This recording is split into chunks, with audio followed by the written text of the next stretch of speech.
Friend আমি আজকে খিরসা তৈরি করছি। হ্যাঁ, খিরসা কি দিয়ে তৈরি হয় না, দুধ ঘন করে জাল দিয়ে তারপরে একটু চালের গুঁড়ো দিয়ে সেটাকে দুধের মধ্যে হালকা গুলে নিয়ে খিরসা তৈরি করতে হয়। দেখুন আমি দুধটা সুন্দর করে জাল দিচ্ছি ঘন করে।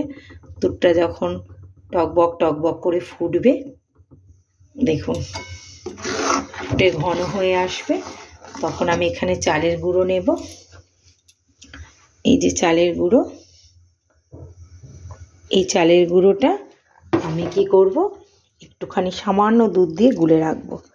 দেখুন আমি সামান্য দুধ দিয়ে চালের গুঁড়োটা গুলে রাখছি। খুব বেশি চালের গুঁড়ো কিন্তু নেওয়া যাবে না।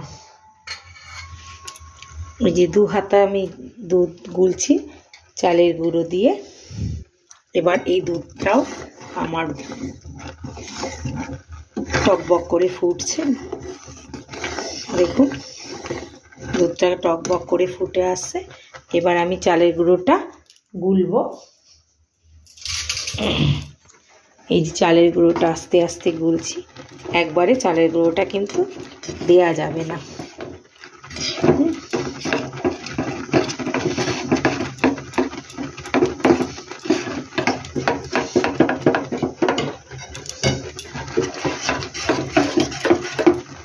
এই যে চালের গুঁড়োটা হালকাভাবে আমি দেখুন কেমন গুললাম। এবার যখন ঘন হয়ে আসবে এইটা, এই যে টকবক করে ফুটছে, এটা এই খিরসাটা আপনি শুধুও খেতে পারেন বা পাটিসাপটার মধ্যেও দিতে পারেন, তাহলে টেস্টটা বাড়ে। অনেকে তো নারকেলের পিঠে খেতে চায় না, বলে গ্যাস অম্বল হয়, সেখানে আপনি খিরসা তৈরি করে পাটিসাপটার মধ্যে পুরটা দিতে পারেন। এই যে টকবক টকবক টকবক করে ফুটছে,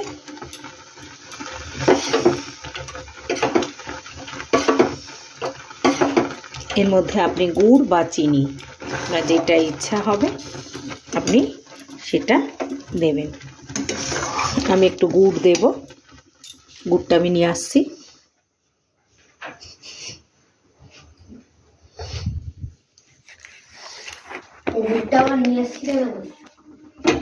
এই যে আমি গুড় দিচ্ছি, দেখুন সুন্দর গুড়ের একটা গন্ধ বেরোবে খিরসাতে।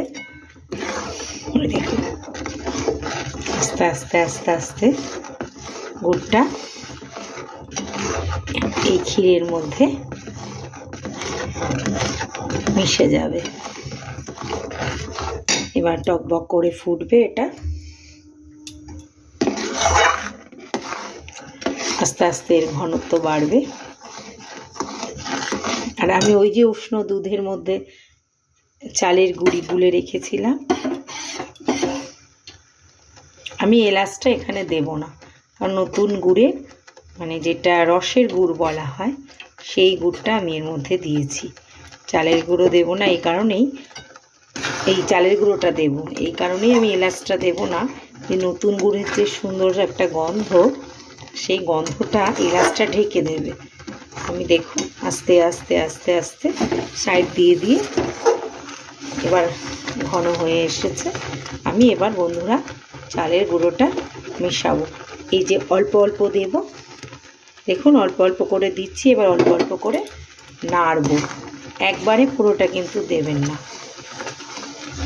এই যে নাড়ছি, অল্প অল্প করে দিচ্ছি, অল্প অল্প করে নাড়ছি। দেখুন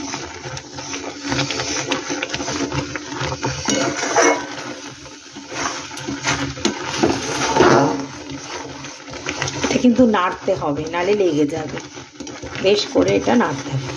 আবার দেব আমি চালের গুঁড়িটা, দুধে মেশানো যেটা রয়েছে। দেখুন এবার একটু একটু করে নাড়তে থাকবো,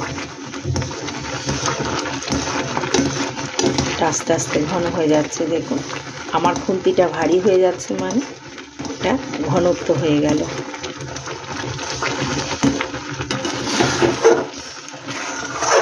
দেখুন আপনারা,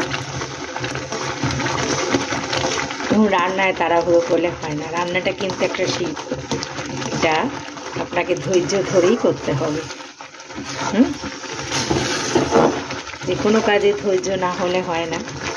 রান্নাটা একটা শিল্প, আমি ধৈর্য ধরে করছি। দেখুন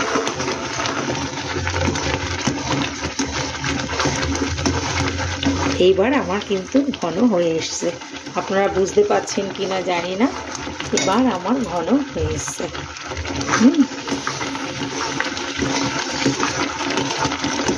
এই আপনাদের তৈরি হয়ে গেল ছিরসা। বন্ধুরা ভালো লাগলে একটা সাবস্ক্রাইব করবেন ছোট্ট করে।